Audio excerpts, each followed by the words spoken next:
అతిశయించవలసి వస్తే యేసుక్రీస్తు ప్రభు యొక్క సిలువను బట్టి తప్ప మరి దేనిని బట్టి నేను అతిశయించను అని పౌలు భక్తుడు అన్నట్లుగా క్రైస్తవులమైన మనము కూడా యేసు ప్రభు యొక్క సిలువను బట్టి అతిశయించు వారముగా ఉండాలి. క్రీస్తు సిలువను మనము క్రీస్తు ప్రభువు యొక్క మరణ భూస్థాపన పునరుద్ధానముల కార్యముగా గ్రహించాలి. యేసు ప్రభు సిలువ కార్యము దేవునికి మానవుల పట్ల ఉన్న మహాప్రేమను సూచిస్తుంది. సువార్తకు లేఖనములకు కేంద్రము సిలువ కార్యము.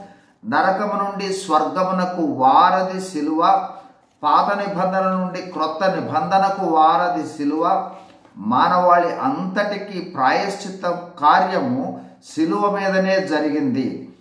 సిలువ కార్యము విశ్వసించడం ద్వారా రక్షణ లభ్యమవుతుంది. తద్వారా మానవులు శాపముల నుండి విమోచింపబడి ఆశీర్వాదాలకు వారసులవుతారు. ఈ సిలువ కార్యము తండ్రి, కుమార, పరిశుద్ధాత్మలు కలిసి నిర్వహించిన కార్యము. God bless you. Thank you.